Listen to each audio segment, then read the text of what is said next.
바른미래당 최입입니다. 우선 헌재 재판관 후보자로 지명되신 거 축하드리고요. 예. 제가 인사청문회 준비하면서 답변 내용 중에 이런 부분이 있었어요. 자살을 하겠다고 불을 지른 피고인에게 자살이란 말을 10번 외치게 한 후 피고인이 자살이라고 말하지만 우리는 살자라고 들린다. 이렇게 말씀하시면서 죽어야 할 이유를 살아야 할 이유로 새롭게 고쳐 생각해 살아가라라고 이렇게 위로했다는 일화를 접하면서 매우 감동적이었습니다. 저 역시. 예. 또한 이제 봉사단체 등에 매년 꾸준히 기부 활동도 하시고 소수자와 사회적 약자에 대한 배려와 봉사정신 이런 것 그리고 청렴한 어떤 그런 재산 형성 이런 부분들에 대해서는 굉장히 높게 평가를 합니다. 그런 기초 아래 제가 좀 질문을 드리겠습니다. 앞서 존경하는 주광덕 의원님도 질의를 했던 내용이긴 한데요. 이념적 성향에 대한 부분에 대해서 좀 답변을 해주시긴 했는데 부족해서 제가 좀 더 여쭤보도록 하겠습니다. 지금 언론에서는 이번 후보자님을 포함해서 9명에 대한 헌재 재판관을 놓고 진보는 4명, 보수는 3명, 중도는 2명이다라고 표현을 하고 있습니다. 후보자님은 진보 성향이라고 평가를 하고 있고요. 이 부분에 대해서 어떻게 동의를 하십니까? 저는 동의하지 않습니다. 예. 그러니까 특별하게 어떤 이념적 성향에 대한 것을 누군가가 평가하는 것 자체는 되게 어려운 일이다라고 생각하시는 거죠? 아까 전에 답변에도 우리 사회는 진보 보수의 잣대가 네. 설정되어 있지 않습니다. 그렇다면은 진보 보수라는 그 개념 자체가 없다라는 건 아닌데 네. 다만 그 잣대가 사람마다 얘기하는 게 다르고 다 다르기 때문에 제가 뭐라 말을 할 수가 함부로 없습니다. 그거에 대해서 예. 평가하기 어렵다라는 말씀으로 이해를 하겠습니다. 근데 아무튼 근데 사회적으로 그러니까 우리 후보자님은 그렇게 평가하시지만은 사회적으로는 또 평가를 합니다. 네. 예, 그렇게 평가를 하고 그렇다면은 어떤 개인적으로는 각자의 이념이나 정치적 성향을 가질 수밖에 없잖아요. 네. 예.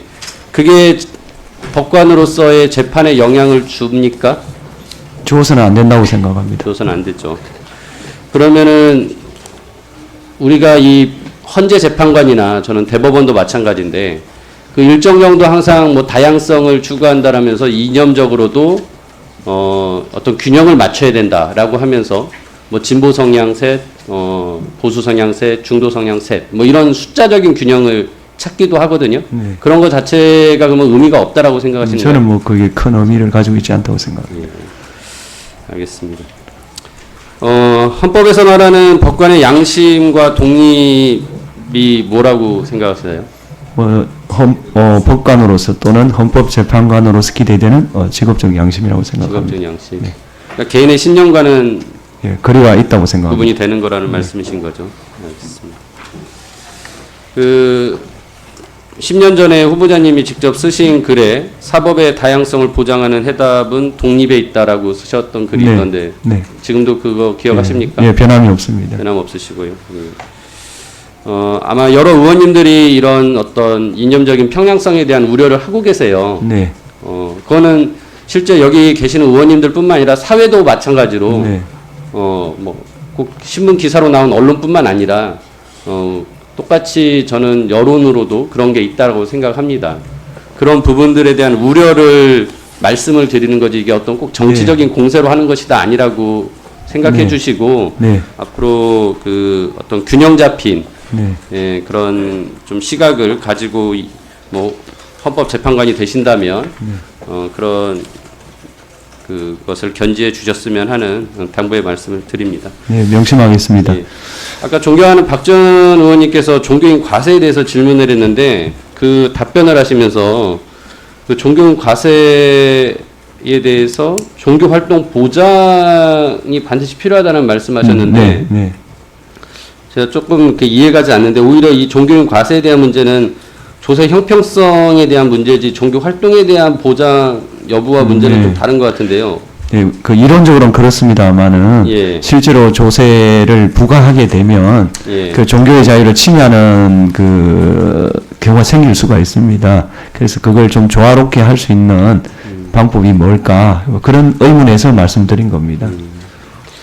아무튼 저는 종교 활동에 형평성의 보장과 조세 형평성에 대한 문제에 대해서 좀 균형 있는 또 논의가 필요하다는 생각이 듭니다. 아무튼 뭐 그런 부분은 또 차후에 또 기회가 있을 거라고 생각하고 현재 재판 중에 있으니까 네, 그렇습니다. 예, 들어가시면 아마 그런 거를 같이 판단하지 않을까 싶습니다.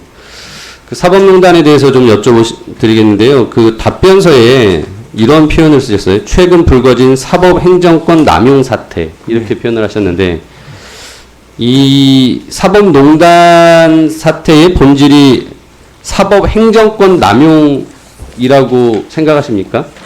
원인을 따져가 보면 예. 결국 이 모든 출발점은 사법행정권 진분이 그 권한을 제대로 쓰지 않았기 때문에 일어나는 것이라고 저는 생각하는 겁니다. 그러니까 대법원장의 네. 어떤 그 권한에 대한 남용이 문제였다라고 모습은 여러 가지로 나타날 수 있지만 예. 원인은 그렇다는 겁니다. 근데 그 모습이 예를 들어서 행정부와의 결탁을 네, 해서 뭐, 상권 분립을 훼손했거나 그거인지 아닌지는 제가 예. 확실히 모릅니다만 예. 네. 아무튼 그런 법치주의를 흔드는 모습까지 나왔다라는 네, 것에 네. 대해서는 네. 인정을 하시는 거죠? 네. 예. 알겠습니다. 그 후보자께서는 대법원과 헌법재판소의 관계를 혹시 경쟁 관계라고 생각하십니까? 경쟁이자 협력 관계라고 봅니다. 경쟁이자 협력 관계다. 네.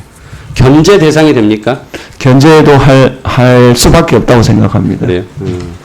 그 사법농단 문건 중에 헌재 관련 비상적 대처 방안 이런 내용이 있는데 혹시 아세요? 들었습니다. 예. 거기 보면은 고등법원에 있는 부장판사를 추천해서 급을 낮춰가지고 고등법원의 부장판사를 추천해 왔는데 이 급을 낮춰서 지방법원 부장판사로 추천하자 뭐 이런 내용이 있어요. 혹시 알고 계세요? 언론을 통해서 들으실 것 같습니다. 네. 이거는 그 헌재가 대법원과의 어떤 관계 설정에 있어서 지금 말씀하신 대로 경쟁 관계나 견제 역할을 필요한 관계라고 생각하셨는데 저는 이 헌재의 위상과 역량에 대한 강화가 굉장히 필요하다는 생각을 합니다. 기존의 대법원에서 그런 부분에 대해서 약화시키려는 어떤 사법농단의 그런 문제가 있었고 혹시 들어가시면 헌재의 위상과 역량 강화를 위해서 할 수 있는 게 뭐가 있다고 생각하십니까? 지금 제가 생각할 때는 헌법이 일상생활에 피부로 와닿아야 된다고 생각합니다. 그러니까 어떤 사람이 분쟁을 겪었을 때 이걸 헌법에서 근거를 찾는 문화가 되어야 된다. 저는 그렇게 생각합니다.